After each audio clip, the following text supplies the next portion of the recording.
I know it probably doesn't seem like that to you.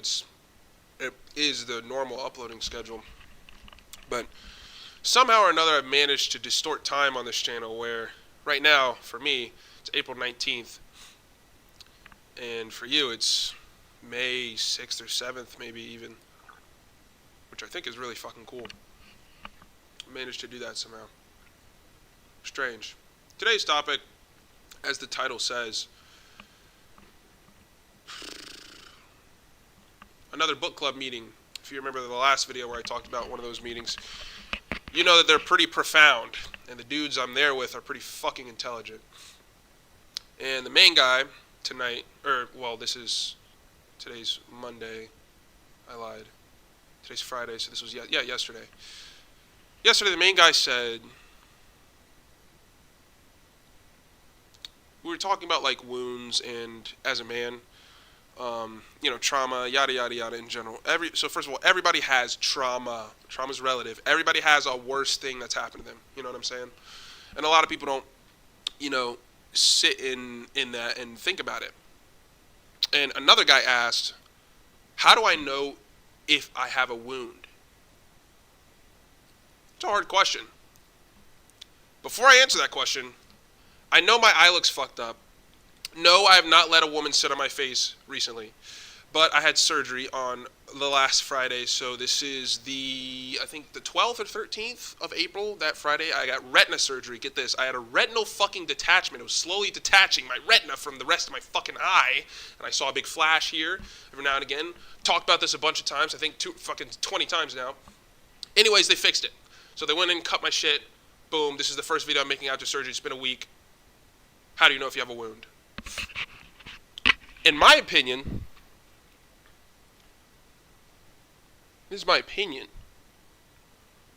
This is what I thought about. This is the conclusion I came to. If you have behavior that you don't like about yourself and parts of your personality that you don't appreciate and you don't know where they came from and you can't explain why they're there, you have an unresolved wound. You have like some healing to do. I think that's the easiest way to tell if you need to heal, period.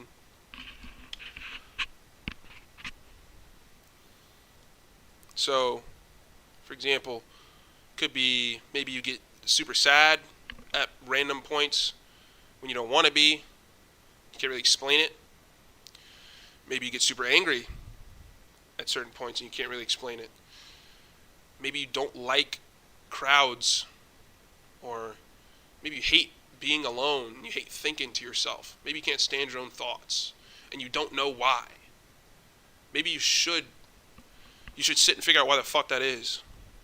Like if it's something that you can't explain, if it's different if you're like, not me, but I'm saying, for example, let's say somebody got touched when they were younger, right?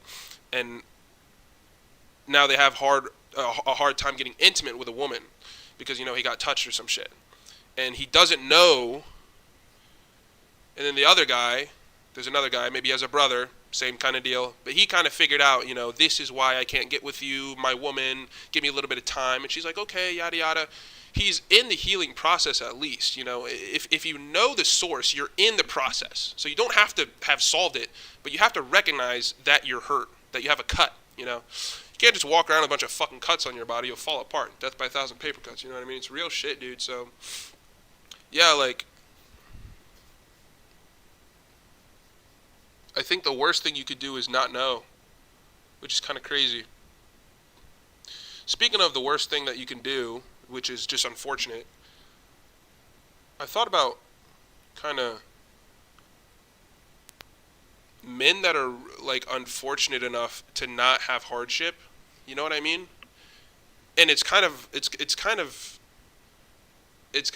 what's that word? What's the word for some two things that are both one and the other? Starts with O, maybe? Hey, Future Jules here. It is oxymoron, you fucking idiot. Whatever. It's weird because you'd think, oh, how am I lucky enough to have an unfortunate thing happen to me? But as a guy, that's one of the best things that can happen. Imagine, let me tell you something. Let me ask you something instead. I want you to imagine the state of a man who's never had a hard day in his life. Think about him. Think about if people like him. Think about people respect him. Think about if people treat him the way they treat somebody else. You know what I mean? Like, when you think about it like that, and you think about, man,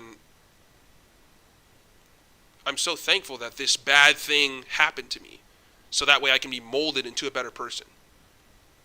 Thank God. I'm super happy about that, and that's kind of how I think about things. And again, like, just to go back, it's to point out that unlucky things can sometimes be really lucky.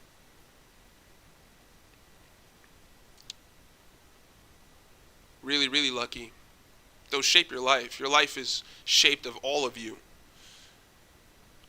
So it's best to, in my opinion, not fight the bad things that happen, because, like, it's a logical behavior. You know what I mean? Like, it's a good thing. Because one, at least you're experiencing something. And two, it'll only make you stronger. Like, it only will. It only will, right? Unless you fight it, but it doesn't make, I don't know, it doesn't make sense to fight it. It doesn't make, like, logical sense, like, there's no reason. But you'll do it anyways, I'll do it anyways, whatever. I don't know, I just feel like, I'm just kind of yapping. It's been a while. It's been like 7 days, I think. I think I've said that since I filmed the video, man. I've been at my parents' house, actually, for the last 7 days since the surgery, which was on Friday, and I went there at Thursday night, so 8 days-ish, give or take. And I will say, like, the break has been kind of nice, Not,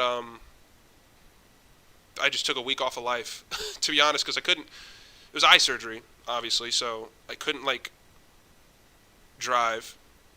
I couldn't work out for 2 weeks. I still can't. I have another week of, no strenuous activity. I can't get my heart rate high, lest the blood pressure fuck my eye up or something like that, is kind of how she explained it. So couldn't drive, couldn't work out. I couldn't really go anywhere because I couldn't drive, and I didn't want my parents to fucking drive me anywhere, or drive me everywhere, because I just didn't want to, slave them away. Caught a Uber, a couple Ubers places, but yeah, the week was nice.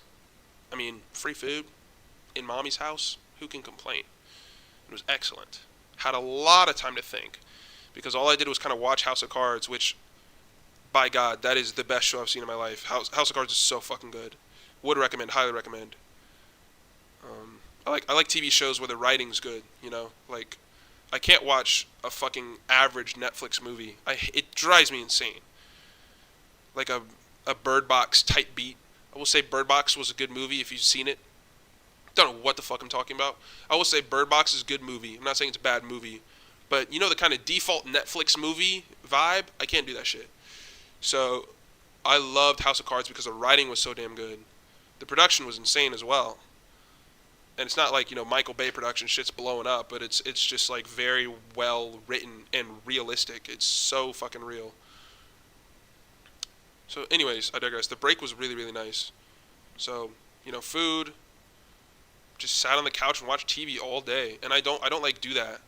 I don't have a TV. So I don't watch TV much. And I went home and I was like, dude, why don't I have a TV? Because in my head before, I was like, well, I don't want a TV because I don't want to be sitting down in front of the TV and watching TV and TVing and blah, blah, blah, blah. Because just I imagine myself watching myself watch the TV, and I feel like I look like a dumbass. So I think that it's just that image I don't want to condone, But it definitely made me think about getting a fucking TV, because I love House of Cards. Now, I have a computer here. I think it's 24 or 27-inch monitor, and this is what I watch everything on. This is what I do everything on. I literally don't have one. And my parents have an extra. They said they were going to throw it away. Sorry. They said they're going to throw it away if they don't give it to me. So I might take it. Might take that. Anyways, going to see my friends for a camping trip tomorrow, 5 hours away. I kind of want to drive my red Nissan. Like I don't know if you've seen the short with that car. It's fucking sweet. I kind of want to drive that car, but my friend said that, like, since we're going to the mountains, it's like a camping thing. It's a one-night thing. Haven't seen these guys in a year. I'm so excited. But the drive's going to be ass. Anyways, he said since it's in the mountains, I have to end up crossing a creek or something, and I should be careful about the car I'm going to be in. is verbatim what he said. And I was like, fuck, so I can't drive the cool car, which kind of stinks. But my other car's like a 2013, 14 Nissan Sentra or some shit. Forget the year. It's like a default car. If you think car, that's what pops into your head. Like, it's a default car. It's silver. I like driving that. To be honest, it's a great car. I mean, it's car. Can't go wrong. Got everything I need.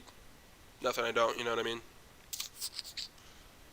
But yes, theme of the video was, jeez, just getting super off track. It's kind of an update. Theme of the video was, yeah, how to know if you're wounded. Yeah. Yeah, look for behaviors. So I think the step process off the top of my head is like, what do you do that you don't like? Why do you do that? And if you can't answer this question, you have to have a wound. And then you could kind of go about fixing that, and you know how to fix a wound. Just the hardest part is kind of recognizing it, I think. And if you don't, there's a million tutorials online. Jordan Peterson probably has one. Everybody fucking has one. I don't know. I'm not a clinical psychologist, not a behavioral therapist. I don't know the best ways to fix a wound. It's very situational and person to person, you know, so I don't know if I'm smart enough to give advice on that. Plus, like, I don't want to impede on your journey, you know what I'm saying? I'm talking too much.